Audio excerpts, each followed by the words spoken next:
دوستو عموماً ہم اس چیز کو دیکھتے ہیں کہ جو آپ کے ملک کی جو عوام باہر گئی ہوئی ہے اس کے اوپر جب بات کی جاتی ہے تو ڈفرینٹ اینگل سے ہم دیکھتے ہیں کہ کیا وہ ہمارے لیے ایسیٹ ہے، ہمارے لیے وہ کیا کرتے ہیں۔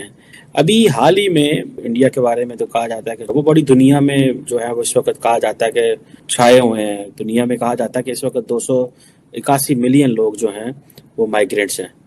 جن میں 18 ملین انڈینز ہیں، تقریباً 2 کروڑ بندہ بنتا ہے آلموسٹ، اس سے زیادہ ہی ہوں گے، کچھ ایلیگل بھی ہوتے ہیں، ظاہری بات ہے ہر ملک کے، جیسے پاکستان کے بہت زیادہ ایلیگل ہیں۔ اب یہ دیکھیں کہ نریندرا مودی امریکہ ہے تو ہی کانسیڈرڈ کہ ان کے جو لوگ ہیں وہ basically they are an asset for India. ہماری جو لیڈرشپ ہے وہ پاکستانیوں کو دیکھتی ہے پیسے کے نظر سے، پیسے پہ جو پیسے۔ میں امریکہ میں ہوں تو میں بہت سارے اپنے پاکستانیوں کو ملتا رہتا ہوں، دوستوں کو، فیملی کو، ان سے ملتے ہیں تو وہ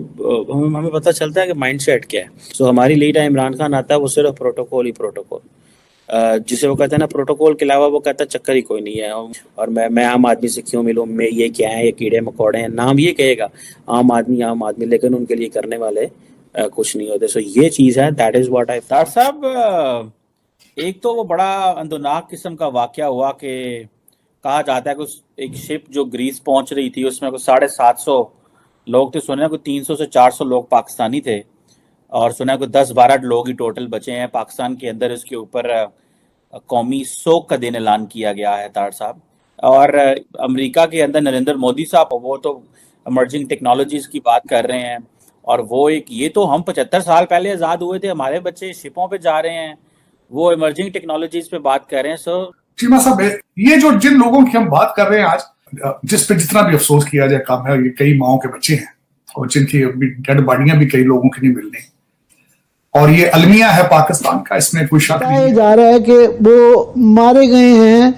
یونان کے کوسٹ کے بندرگاہ کے پاس، اور سب سے تکلیف دہ بات یہ ہوئی ہے کہ یہ لوگ بچائے جا سکتے تھے۔ 7 گھنٹے کے قریب وہ کھڑی رہی کشتی کہ کوئی آئے گا، شاید کوئی مدد آئے گا، اور وہ کوسٹ گارڈ والے یہ الزام لگ رہا ہے کہ وہ غالباً دیکھ رہے تھے اور انہوں نے بچانے کی کوشش نہیں کی، اور پاکستانی بیچارے کہہ رہے ہیں کہ وہ کشتی کے حصے میں، ایسے حصے میں تھے، بالکل نچلے حصے میں تھے، خانہ کہا جا سکتا ہے، جہاں سے وہ بچنے کا ان کا امکان ہی کوئی نہیں تھا، اور ان کے ساتھ جو لے کے جاتے ہیں پاکستانیوں کے ساتھ خاص طور پہ یہ بہت برا سلوک کیا گیا، مسٹریٹ بھی ان کے ساتھ کیا گیا، مار دھاڑ بھی کی گئی۔ یہ وہ جو بچے ہیں لوگ، انہوں نے یہ بیانات دیے ہیں، 12 پاکستانی صرف بچے ہیں، باقی سارے مارے گئے۔ کشتی ڈوب گئی،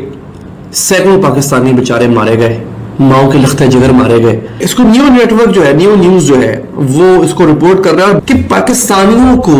جان بوجھ کر کشتی کے سب سے خطرناک حصے میں رکھا گیا تھا۔ یہ بڑی اہم خبر ہے جو ہم تک پہنچ رہی ہے، اور انجن خراب ہو گیا، کشتی جو ہے وہ سمندر میں بس بے یارو مددگار تیر رہی ہے۔ اپیل کے باوجود یونانی کوسٹ گارڈز نے مدد نہیں کی۔ 388 پاکستانیوں کے جاں بحق ہونے کا خدشہ ہے، برطانوی اخبار کی ہولناک رپورٹ۔ اب یہ بیان ان کا ہے جو بچ گئے، پاکستانی مارے گئے سارے، ان کو کشتی کے سب سے کمزور اور خطرناک حصے میں ان کو رکھا گیا جان بوجھ کر۔ اچھا، بچ جانے والوں نے انکشاف کیا کہ پاکستانیوں کو پناہ گزینوں کی کشتی پر چھت سے نیچے لا کر خطرناک حصے میں رکھا گیا، جس کی وجہ سے زیادہ پاکستانی جاں بحق ہوئے۔ پاکستانیوں کو ڈیک کے نیچے زبردستی لایا گیا، دوسرے ملکوں کے شہریوں کو اوپر والے ڈیک پر جانے کی اجازت دی گئی، جہاں ان کے ڈوبنے سے بچنے کا بہت زیادہ امکان تھا۔ اب یہ ان کو پتہ لگ گیا تھا چونکہ کشتی کا انجن خراب ہے، کشتی کسی بھی وقت ڈوب سکتی ہے، لہٰذا انہوں نے ممالک کے لوگ تھے ان کو وہ اوپر لے گئے، کشتی کے اوپر والے حصے پہ، پاکستانیوں کو اوپر سے نیچے لے کر آ گئے۔ اب دیکھیں یہ کس قدر دل دہلانے والی بات ہے، اور میں تو حیران ہوں کہ پاکستانیوں کے ساتھ سلوک کیسا ہوتا ہے۔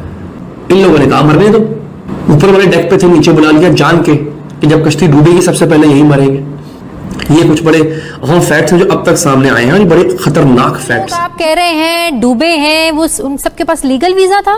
یہ کہہ رہے ہیں آپ؟ جی، جو ہماری ابھی تک جو انویسٹیگیشن ہے اس میں جو وکٹم فیملیز ہیں جنہوں نے ہمارے ساتھ رابطہ کیا، اور اس کے ذریعے سے پھر ہم نے لیگل ویزا کہاں کا تھا؟ ایران کا، لیبیا کا، یا کہاں کا لیگل ویزا تھا ان کے پاس؟ لیبیا جی، اور ویلڈ ڈاکیومنٹ اس پہ موسٹلی نے اسی پہ ٹریول کیا، بائی ایئر گئے، تو آگے جا کر وہ لیبیا میں جب وہ لیگلی پہنچ گئے تو وہاں سے آگے سے پھر جو بارڈر کراسنگ ہے وہ ایک انلیگل ایکٹیویٹی شروع ہوتی ہے، جو کہ اوپن واٹرز میں ہے۔ اس کا دیکھا آپ نے